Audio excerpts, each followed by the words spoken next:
سڵاوتان لێوێ بە کۆمەڵێ بەرگە و بابەتی نوێی ئابووری لەسەر تاسەری گیانەوە تا کوردستان دووبارە لە بەرنامەی ژێرخان هاتوونەتە خزمەتتان.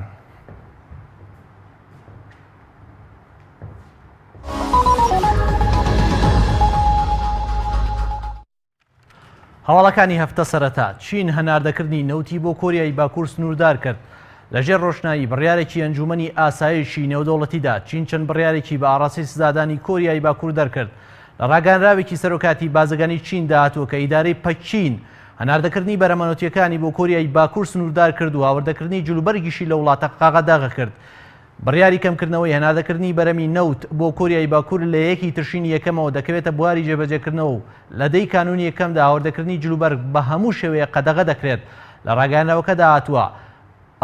کە ئەو سنووردارکردن و قەدەغەکردنە لە چوارچێوەی بڕیارێکی ئەنجومەنی ئاسایشی نێودەوڵەتیدا دێ بۆ سەپاندنی سزا بەسەر کۆریای باکووردا.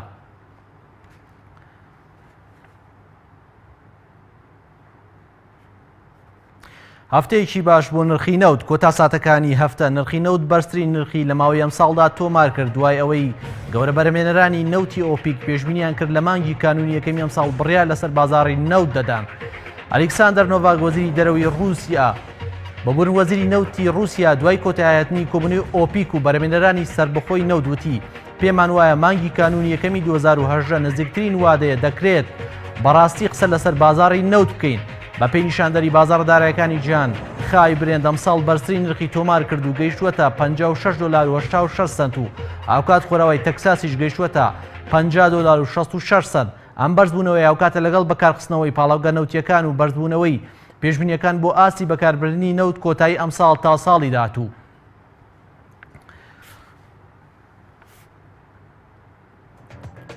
واچینە رووسیا ڤلادیمۆر پۆتین سەرۆکی رووسیا ڕایگەیان کە سەرڕای ئەو ئاستەنگیانەی هەیەە لەگەڵ ئەمریکا، بەڵام ئەوان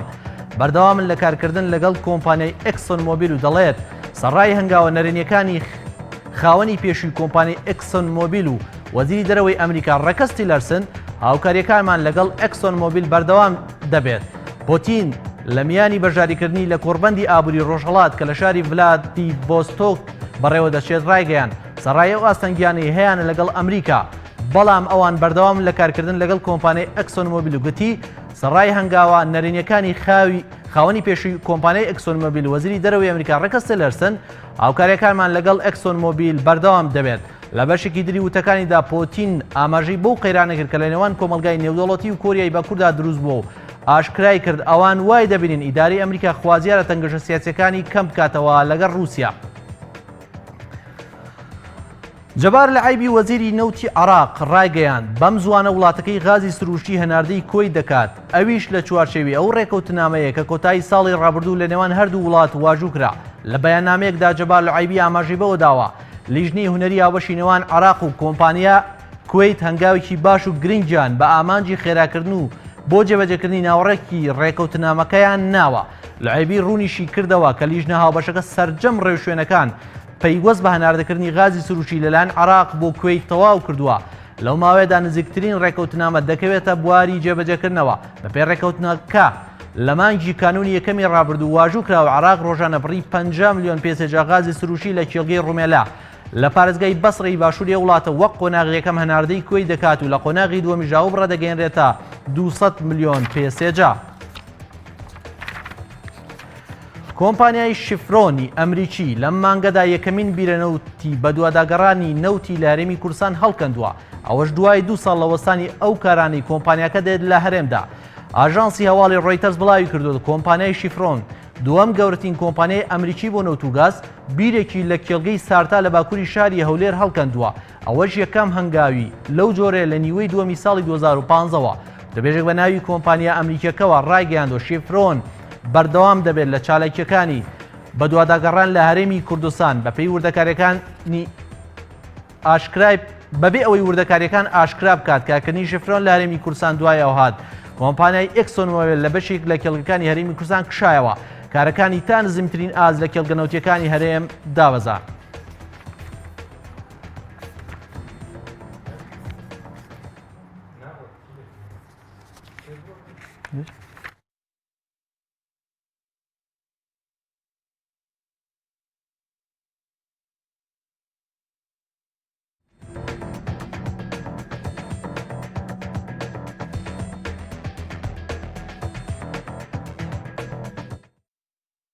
بەڵێ بەڕێزان لە بڕگەی جیاواز لە هەواڵ ئینفۆگرافیکی تایبەتمان بۆ ئامادەکردن لەسەر داواکاری وڵاتان لەسەر کۆمپانیا بازرگانیەکان یا کۆمپانیا نێودوڵەتیەکان بە تایبەتی کۆمپانیای تویتەرمان هەڵبژاردووە بۆ ئێوە کە ئێستا وڵاتان داواکاریان زۆر بووە کە داوای زانیاری کەسی ئەکاونتی ئەم تۆڕە کۆمەڵاتی ئەکەن کە لەسەر و هەمویانەوە ویلایەتە یەکگرتووەکانی ئەمریکایە. ئێمە گرافیکێکمان لەوبارەی بۆ ئامادەکرد. لە ئەمریکا داوای 2111 ینی زانیاری 2111 ئەکاونت کردو بە بیانووی جۆرا جۆرە، واتە ئەمریکا لە پلەی یەکەم دێت لە داواکاری بۆ ئەوەی کە ینی ئەکاونتی تایبەتی کەسەکان بپشکنێ بە مەبەستی تایبەتی خۆی. دوای ئەوە یابان دێت کە 1384 کەیسی داواکاری پێشکەشی تویتەر کردو بۆی زانیاری کەسایەتیەکانی ناو تویتەر وەربگرێت کە دووەم وڵاتە ئەمریکا لە 1970 یابان لە 1965 لە ئاستی وڵاتانی جیهاندا هاوکات بەریتانیا بە پلەی CMD داوای 606,000 کەیسی پێشکەشی تویتەر کردووە کە بە پلەی CMD لە 1970 و تورکیا دوای ئەوانە کە تورکیا بە وڵاتێک گەناسرێت زۆرترین ڕقابەتی لەسەر تویتەرەیە، چونکە لە وڵاتە زۆر بایەق بە تویتەرە درێ بۆ بانگەشە یان بۆ خۆپشاندان بۆ چالاکیە مەدەنیەکان کە 554,000 کەیسی داوا کردووە. 554 بوو کەیسی داوا کردووە و دوای ئەوە فەڕەنسا دێ بە 474 کەیس لە 1960 و دوایەوە هندستانێ 261 کەیسی داوا کردو لە 1921 دێ و دوای ئەوەش ئەڵمانیا دێ 255 کەیسی داوا کردووە کە لە 1938 و دوای ئەوەش ئیسپانیا 152 کەیسی داوا کردو، واتە داواکاری هەبوو بۆەوەی کە زانیاری ئەکاونتی تایبەتی کەسەکان بە مەبەستی ئەمنیان بەبەستی جۆراجۆر بپشکنێ. کۆتا ینی ئیتالیا پێش کۆتا وڵاتە کە 149 کەیسی داوا کردووە لە تویتەر کە لە 1970 و هاوکات کۆریای باشوور لە 1975 دێ کە کۆتا ینی لە ڕێزبەندی دەوڵاتەکەی ژیانە کۆریای باشوور لە 75 کەیسی ئاڕاستەی تویتەر کردو کە لە 1924ەکە. ئەمە ئەو وڵاتانە بوون، ئەو دەوڵاتانە بوون کە زۆرترین داواکاریان ئاڕاستەی تویتەر کردو بۆەوەی ئەکاونتی تایبەتی کەسەکان بپشکن بە مەبەستی ئەمنیان بە مەبەستی جۆرا و جۆر. ئەمە بڕکەی جیاواز لە هەواڵ بوو.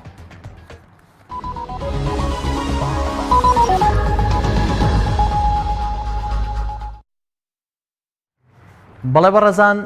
تەوەرێکی تایبەتمان بۆ ئامادەکردوون لەسەر موچە و بودجەی هەرێمی کوردستان و هاوکات ئەو شکستەی پەرلەمانی کوردستان کە نەیتوانی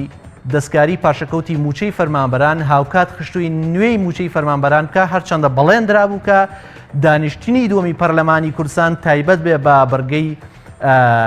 کێشەی دارایی هاوڵاتیانی هەرێمی کوردستان و قەیرانی ئابووری، بەڵام نەیانتوانی. بەڵێ بەڕێزان بەڕێز کاک سۆران عومەر سەعید ئەندامی لیژنەی دارایی پەرلەمانی کوردستان لە ستۆدیۆ ژێرخان ئامادەی کاک سۆران زۆر بەخێر بێت. سپاس. پێم خۆشە خۆت سەرەتا ینی ئەوەی کە دوها زانیارە لە لای بەڕێزانە لەسەر دەستکاریکردنی موچەی فەرمانبەران چییە و بۆ بینەری ئەمەی ڕوونکەیتەوە. بەڵێ بە ناوی خوای بەخشندەی میهرەبان، دیارە بەداخەوە حکوومەتی هەرێم لە پاش پەکخستنی پەرلەمانی کوردستان بڕیارێکی زۆر نایاسایی دەرکرد سەبارەت بە دەستکاریکردنی موچەخۆرانی هەرێمی کوردستان لە هەموو ئاستە جیاوازەکانە. ئەمە کارێکی نایاسایی بوو، چونکە ئەو بڕە موچەیە کە موچەخۆران لە هەرێمی کوردستان وەری دەگرن بە یاسا و بە ئیستیحقاقی یاسایی وەریان گرتووە. دەستکاریکردنی دەبێت دەستکاریکردنی یاسایی تێدا ئەنجام بدرێ. ئەوەش کاری پەرلەمانی کوردستانە. بە نمونە عێراق لە پاش ڕزگارکردنی مووسڵ ویستی دەستکاری ئەوە بکا کە نیسبەیەکی زۆر کەم تا ڕێژەی لە 5 لە موچەی فەرمانبەرانی عێراق ببڕێ بۆ ئاودانکردنەوەی مووسڵ، بەڵام نەیتوانی. بەداخەوە دەیڵێم بەر لە 2 ساڵ زیاتر لە دوای پەکخستنی پەرلەمان ئەنجومەنی وەزیرانی هەرێمی کوردستان دەستی برد بۆ موچەی هەموو موچە خۆران لە کەمترین موچە کە موچەی خاوەن پێداویستی تایبەتە لە 150,000 دینارەوە زیاتر لە 60,000 دیناری لێ بڕین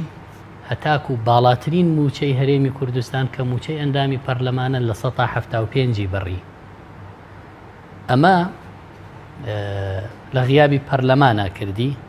و ئێستش کە پەرلەمان بە هەردۆخێک بێت تا ڕادەیەک ئەوە دوو کۆبوونەوە بکە سەرڕای تێبینیمان لەسەر شێوازی کۆبوونەوەکان و نایاسایی بوونی کۆبوونەوە نائاسایی و حتا کۆبوونەوە ئاساییەکەی کە ئەم ڕۆژکرا وعد درابوو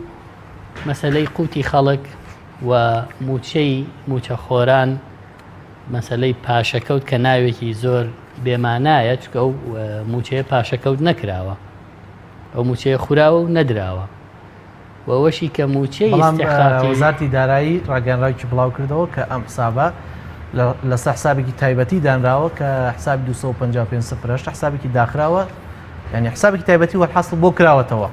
ئەمە چییە کاک سۆران؟ بەڵێ ئەمان نەک حسابێکی داخراوی تەنها ژمارەی بێدراو بێنەختینە لە بانقا ئەمان پارەی سندوق کە چەندین سندوق لە هەرێمی کوردستانە هەبووە دەستکاریان کردو و پارەکەیان بردووە و پارەی خانەنشینی کە لە ئەزمە و لە قەیرانە نەبووە دەبوو سندوقێک بێ بەردەوام کاتێک فەرمانبەر سەری مانگ موچە وەردەگرێ بڕێک لە پارەکەی بە ناوی خانەنشینی لێ دەبڕدرێ بۆی دوایی خانەنشین بوو لەو سندوقی خانەنشینیە بەردەوام پارەی بدرێتێ ئەو سندوق هەربوونی نیە و پارەکەش بڕدراوە بە نمونە پارەی پێشینەکان کە تۆ پێشینەیەک لە ساڵێک لە 2 ساڵ لە 3 ساڵ لە 4 ساڵ دابین دەکەی بۆ پێشینەی هاوسەرگیری خانوبەرە بازرگانی کشت و کاڵی هەموو ئەم پێشینانە دەگەڕێتەوە دەبێ بچێتەوە سندوقێک بۆی ئەمە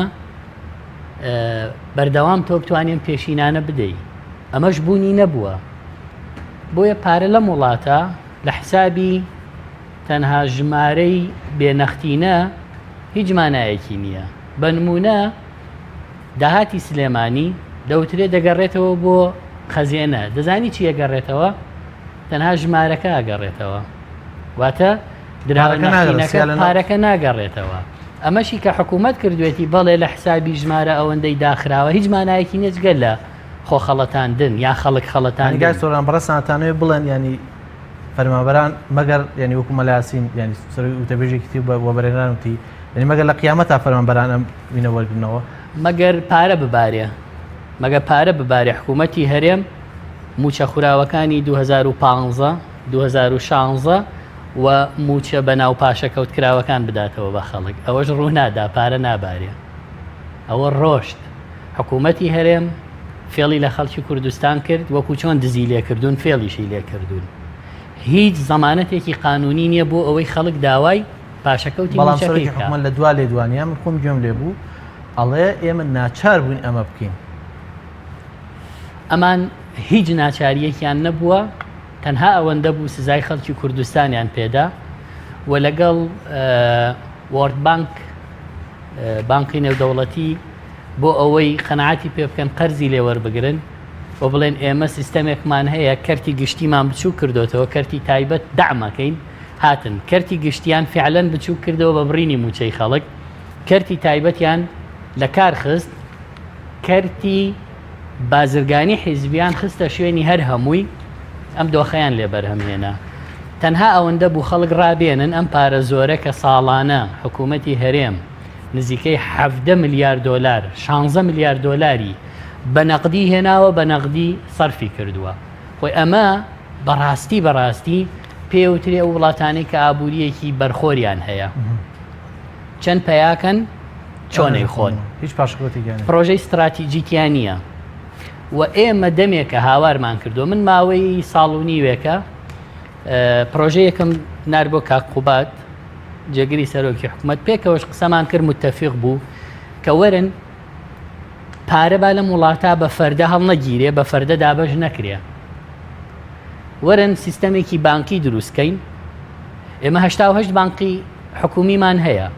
بازرگانی بێ لە بازرگانی بێ لە ئەهلی 82 بازرگانیش هەیە. بەڵێ ئەگەر بین ئەمانە بخەینە ناو سیستەمێکی بانکی نێتوەرکێکی پەیوەندیدار هەموو پێکەوە و متمانەیەک دروستکەین کە خەڵک دەتوانێت بە حیسابەکەی خۆی کە کارتێکە پێیەتی، کارتێکی بانقیە، حیسابێکی بانقیە وەکو ماستەر و ڤیزە،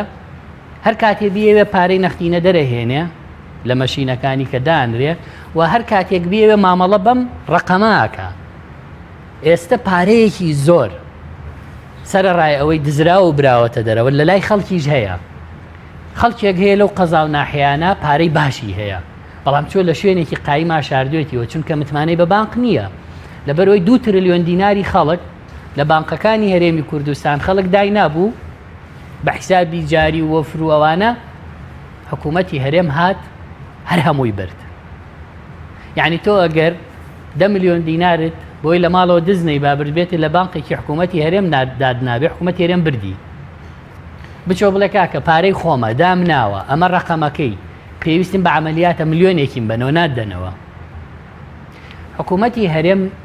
من ئەم پرۆژەمدا بە جێگری سەرۆکی حکوومەت بەڵێنیشیدا کە بانقەکانی هەولێر و دوهۆک بەسراون پێکەوە تەنها بانقی سلێمانی ماوە ببێ بە نێتوەرکێک بۆ ئەوەی ئەمەی ناوی پاشەکەوتیان لێناوە دەڵێن لە حسابێکی داخراوایە وەرن بەم بایۆمتری کە کردوتانە هەرکەس ناسنامە و کۆد و بارکۆدی خۆی هەیە حسابەکەی بۆ بخەنە سەری پێی بڵێن ئاو کارەبا و مامەڵە حکومیەکانی باج و چی و ڕسومات وەمانە ئێمە بەم حیسابە وەری ئەگرین و وردە وردە خەڵک ناچار بکەن، کۆمپانیاکان ناچار بکەن، بازار ناچار بکەن، مامەڵە بە حیسابی بانقی بکەن بۆی پارە نەقدەکە بێنە بیخاتە دەستی تۆ ڕقەمێکی بیتەوە بتوانێت کڕین و فرۆشتنی پێوە بکە. بەڵام ئەمە بۆ ناکەن چکەمە زۆر ئاسانە. وڵاتێکی وەکو ئێران، وڵاتێکی وەکو تورکیا، هەموو ئەمانە ئەگەر بێن بە دراوی نەختینە مامەڵە بکەن تووشی ئەزمە و قەیرانە بن، تووشی کارەساتێکە بن لەمەی حکوومەتی هەرێم زۆر خراپتر. بەڵام ئەوان هاتوون چیان کردووە؟ تۆ کارەکەیت سەری مانگ حیسابەکەت زیادەکە 600,000 موچەی ئەم مانگە دەچێتە سەر ڕقەمەکەت. تۆ بەم ڕقەمەکە ئەچی بازاڕەکەی شتەکڕی کرێی خانووە دەی کرێی شوقا دەی هەر ئەو ڕقەمە لی دابەزیێ و تۆ پارەت کەی پێویستە بە نەختینە بوو بۆ هەندێک مامەڵەی سەرەتایی ئەتوانی هەر ئەوەش ڕابکێشی. ئەمان نایەنەوێمە بکەن بۆ لەبەرەوەی کۆنتترۆڵی پارە نەکرێ،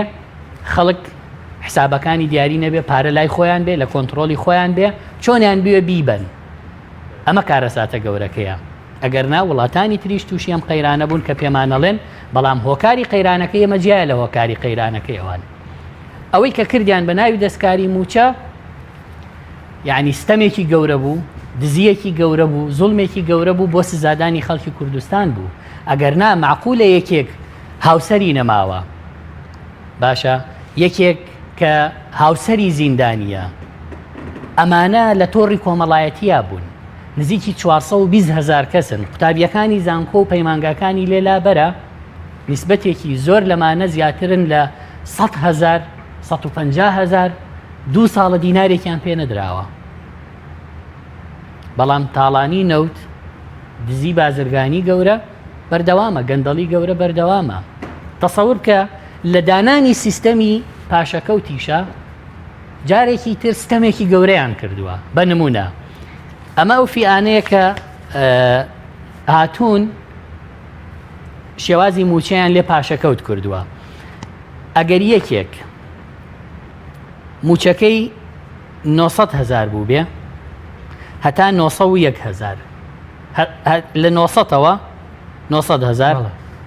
هەتا 901,000 1,000 فەرق بێ 45,000 لە وەرگرتنی موچا فەرقا. ئەگەر تۆ 1,000 دینار لە هاوڕێکە و موچەکە و زیاتر بێ، هاوڕێکە 45,000 دینار زیاتر لە تۆ وەرەگرێ، تۆ کەمتر وەرەگری. یعنی ئەوەی کە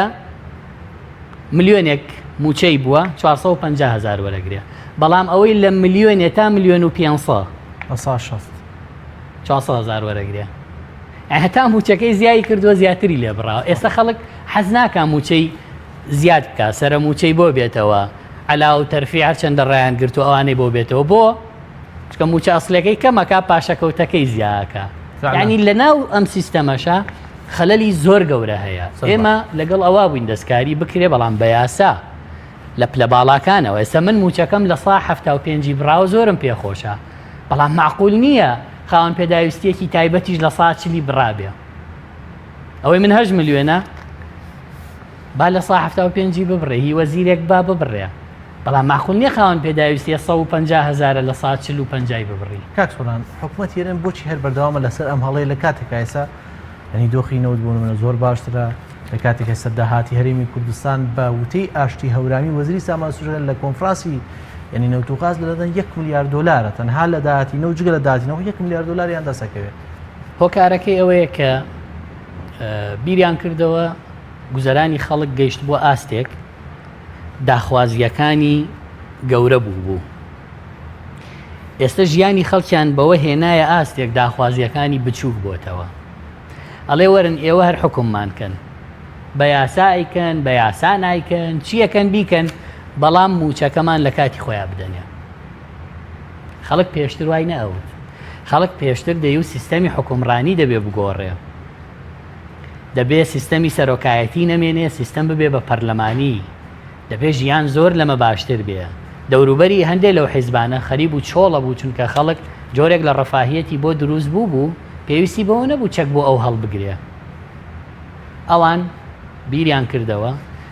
هەرێمی کوردستان پێویستی بەوە نییە خەڵک داوای ئازادی زیاتر و داوای گۆڕینی ئەوان و سیستەمی حکومڕانی بکە لەسەر داوای چیەکە داوای چارەکە موچە لە کاتی خۆیان بۆیە ئەوان لێزانانە هاتن دەستکاری ئەم سیستەمەیان کرد تاکو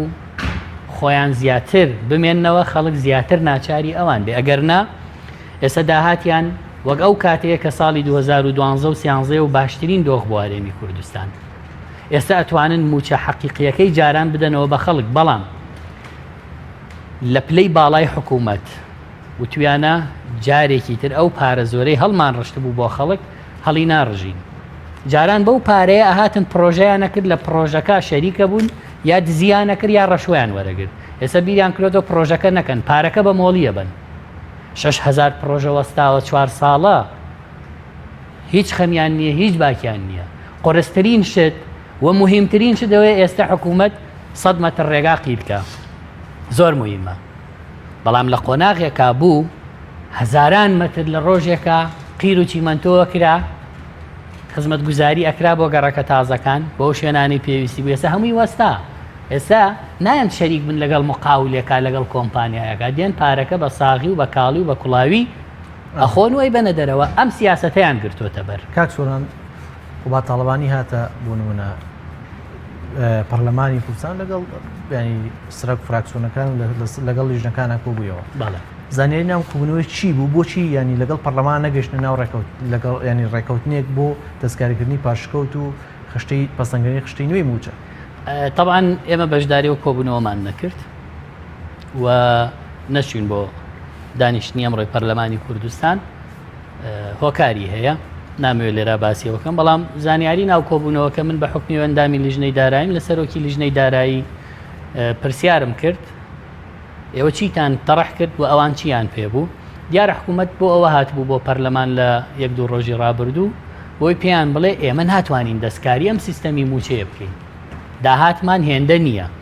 هێشتا حکوومەت ئامادە نییە زانیاری حەقیقیەکانی داهاتی ناوخۆ داهاتی فرۆشی نەوت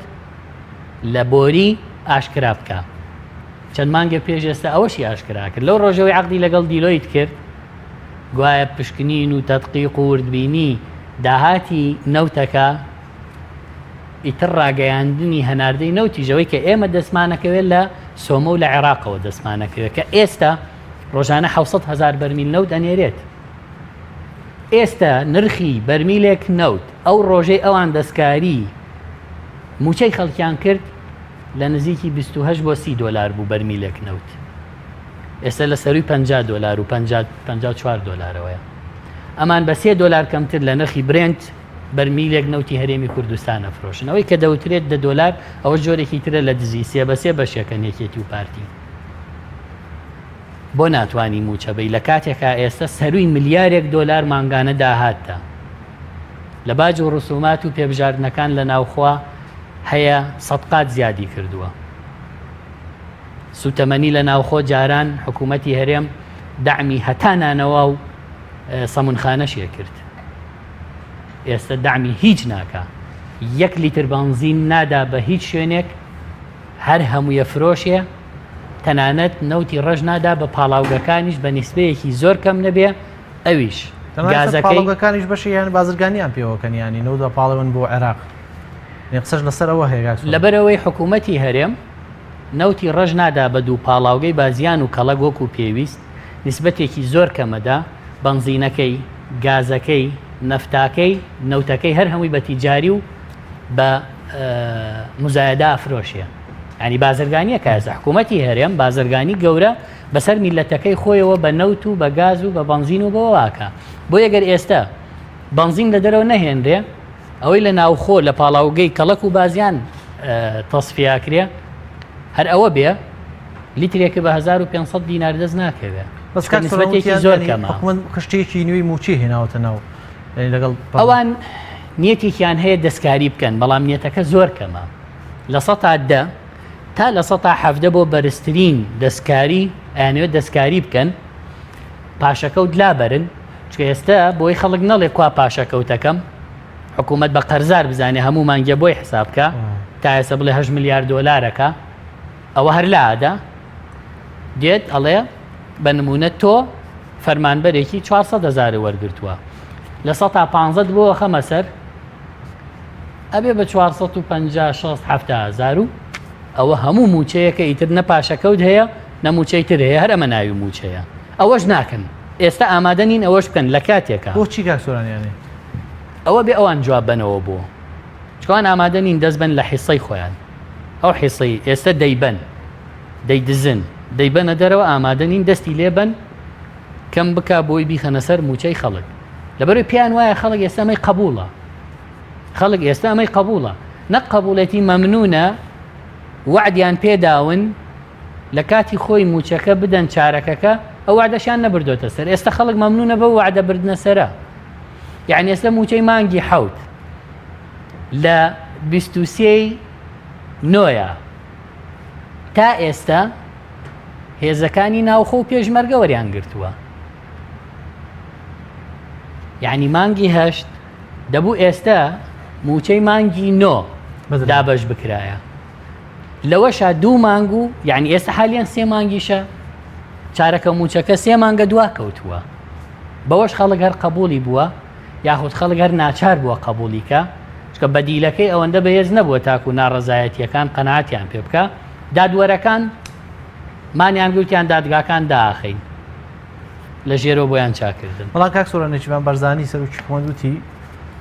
یەکەم ینی نیوەی فەرمانبەرانێسە بەم سیستەمەوە ینی قورسایی ینی ئەم قەیرانە زۆتری لەسەر نیوەی فەرمانبەرانە ئەمە یەک دووتی من ناتوانم ینی بەڕاستی وتی وەکو سەرۆکی ئەنجومەنی وەزیریان نامەوێت تەوقعی خەڵک بە حکوومەتی هەرێمی کوردستان بەرزکەمەوە نامێشتی ناڕاست بە حکوومەتی ینی بە هاوڵاتیانی هەرێمی کوردستان بڵێم و ئەوەشی وت کە ئێمە ینی مزایدە قبول ناکەین ینی موچە بۆ مزایدە نییە بەڕاستی ینی ئەوان ئەم تەداخلانی پەرلەمانتەرن بە مزایدە ئەزان نەچیرەڤان بارزانی لەسەر دەستکاری دزی موچەی خەڵک نادیاری ناشەفافی نەوت لەگەڵ جێگرەکەی دەبێت دادگایی بکرێن نەک قسەی وا بکە ئەوەی کە پێویستە ڕاستی بە خەڵک بڵێ ئەو ئەیشارێتەوە ئەو ئامادە نیە ڕاستی بە پەرلەمانی کوردستانیش بڵێ ئەو ئێستا جگە لە بازرگانێکی گەورەی نەوت مافیا ئاسا هیچی تر نینەمانە بەس خەریکی ژیان و گوزەران و ڕەفاهیەت و تاڵانی ماڵی ئەو میلەتەن ئێستایانەوە سەریشی بکەن بە قوڕا بە ناوی ڕیفراندۆمەوە ئەو ڕاست ناکات حکوومەتی هەرێم داهاتی زۆر لەوە زیاترە و ئەوەی کەوتی مزایدە بە ئێمەی نەوتۆ چکە ئێمە قبول ناکەین وامان پێ بڵێ بەوانەی وتووە کە لەگەڵیان ڕێکەوتون پەرلەمان بەو جۆرە کارا بکەنەوە ئێمە مزایدە ناکەین لە یەکەم ڕۆژەوە دژی ئەو ستەم و زوڵمە بووین هەتا ئێستاشی لەسەر بێ دژین و پێشیان ئەڵێن ئەو پارەی میلەت لای ئێوەیە، ئێوە دزیوتانە، ئێوە دزن، ئێوە نابێت سەرۆک و جێگر و پلەی باڵای حکوومەتان هەبێ، بێ سەر لە حەلەبەی دادگایە بن لەسەر خوێن و ماف و ژیانی ئەو خەڵکە. ئەگەر نا پارەی لەوە زۆر زیاتریان هەیە کە بتوانن موچەی خەڵک چاکەن بەس نایکەن، بەس نەیان کردووە، ڕاستیەکەیان شاردۆتەوە و بۆشیان چۆتە سەر. بەڵام بزانین تاکە ێڕوە. کاک سۆران، تۆ جەنابەت هەم خۆت ئابووری تەواو کردووە، هەم ئەندامی لیژنەی دارایی پەرلەمانی کوردستانی هەمیش وردەکاری زۆری لە بەشێک لە داهاتی ئەم وڵاتەیانی کە ئەوەی کە زانرا و بەڵگەی زۆری شەلایە. ئایا ئەما کەمە پرسیاری کۆتاییم، ئایا بەم دۆخەوە هەرێمی کوردستان بەرەو ڕێفراندۆم ئەڕوا؟ چەند ڕۆژێکی تر ئەگەر بکرێت ڕێفراندۆمی هەرێمی کوردستانەکرێت، بەم دۆخە ئابووریەوە سەخت نییە هەرێمی کوردستان ئەگەر بێت و ڕێفراندۆم بکرێت و سنوورەکانی لێدا بقیا گەمارە ئابووری بخرێتە سەر؟ ئەمە هەرێمی کوردستان دۆخی ئابووریەکەی دۆخێکە توانم بڵێم تەحملی هەفتەیەک ناکە، چونکە ئێمە هیچی خۆمانمان نییە لە وڵاتە، هیچی خۆمانمان نییە لە وڵاتە، هەرچیمان هەیە هاوردەیە و ئەگەر هاتوو بۆریەکەش بگرنەوە لێمان کە بە تورکیایە ئەڕوا، ئەوە ئەو چارەکە موچەش کەس نابێت چاوەڕێی بێ. بۆیە دەڵێم ئەمە ڕەنگە هەندێک برادەر حەسکەن ئەم دۆخەوای لێبێ و بۆی خۆیان پارەکانیان کە بردووە نەجاتیان بێ و قڕبەسەریش بۆ میلەتە جێڵم کە ئومێ دەکەم وانە بێ ئینشاءالله واژ نابێ. بەڕێز سۆران عومەر سەعید، ئەندامی لیژنەی دارایی پەرلەمانی کوردستان زۆر سپاسکە لە بەرنامەژەکان وە بۆ سپاس بۆ زانێرەکان. سپاس بۆ ئێوەش.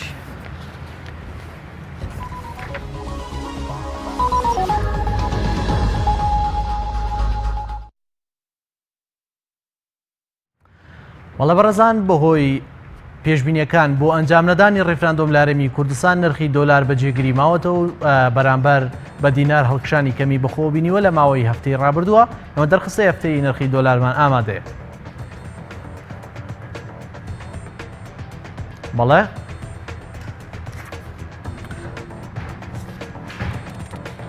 ڕۆژی شەمە لەکردنەوەدا نرخی دۆلار 125,500 دینار بوو، واتە 100 دۆلاری ئەمریکی یەکسانەوە بە 125,500 دینار لەکردنەوەدا. و ڕۆژی یەکشەمە لەکردنەوەدا نرخی دۆلار زیادی کردووە، گەیشتووەتە 126,350. نرخی بانکی ناوەندی بە جێگری ماوەتەوە 1 دۆلار یەکسانەوە بە 1,190 دینار، واتە 100 دۆلار بە 119,000 دینار بووە. خستنە ڕووی دۆلار لە بانکی ناوەندی ڕۆژی یەکشەمە 168,606,903 دۆلار بووە. ڕۆژی دووشەمە لەکردنەوەدا 50 دینار چوەتە سەر نرخی دۆلار بەرامبەر دینار کە 100 دۆلاری ئەمریکی یەکسانەوە بە 126,400 دینار. نرخی بانکی ناوەندی بە جێگری ماوەتەوە خستنە ڕووی دۆلار 163,796,400 دۆلار بووە، واتە خستنە ڕووی دۆلار کەمی کردووە. بەڵێ ئەچینە ڕۆژی چوارشەممە. ڕۆژی چوارشەمە لەکردنەوەدا نرخی دۆلار 126,250 دینار بووە، کەمی کردووە. نرخی بانکی ناوەندی بە جێگری ماوەتەوە خستنە ڕووی دۆلار 163,974,984 دینار بووە. و ئەچینە کۆتایی هەفتە و ڕۆژی پێنجشەمە. ڕۆژی پێنجشەمە نرخی دۆلار لەکردنەوەدا 126,250 بووە بە جێگری ماوەتەوە. نرخی بانکی ناوەندی ژەر بە جێگری ماوەتەوە خستنە ڕووی دۆلار بە 162,841,500 دۆلار بووە. ئەمە دەرخستەی هەفتەی نرخی دۆلار بوو لە بازاڕەکانی کوردستان.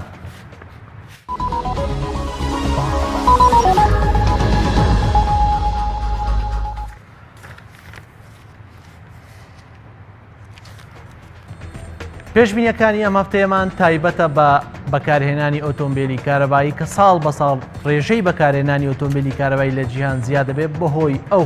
زیانە خراپانەی ئۆتۆمبیلی کە بە سوتەمەنی کارەکەن بۆ ژینگەی گیانیان هەیە و چەند وڵاتێک بڕیاریان داوە لە ساڵانی ئایندە ڕێژەی ئەم ئۆتۆمبیلە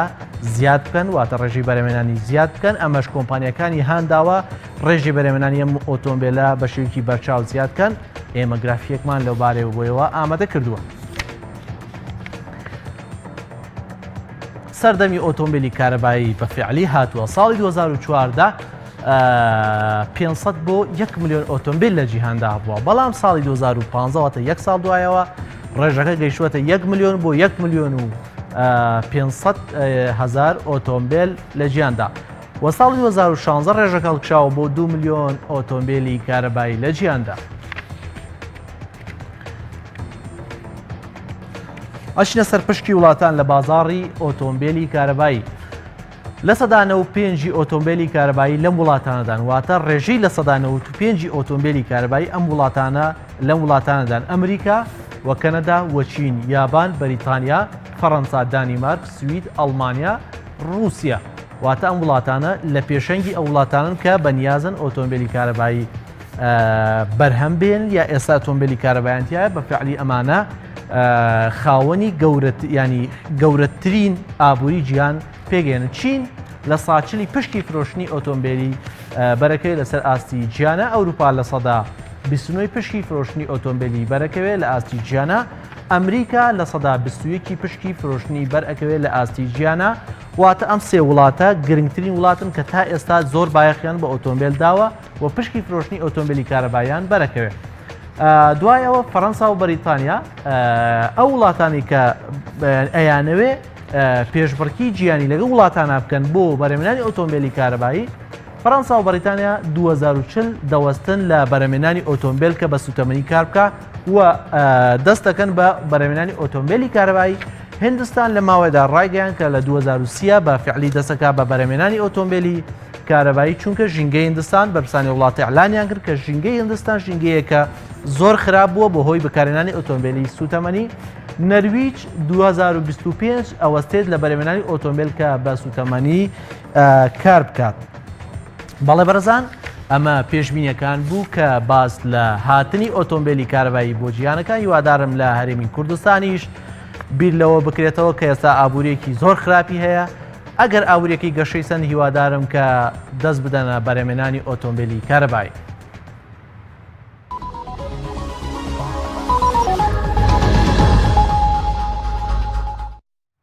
بەڵێ بەڕێزان، ئەمە بەرگە جیاوازەکانی ئەم هەفتەی بەرنامەی ژێرخان بوون. تا بەرنمێکی ترخواتان لەگەڵ و کوردستانمان ئابووریەکی بەهێز و فراوان بخۆیەوە ببینێ. تا بەرنامەی ترخواتان لەگەڵ.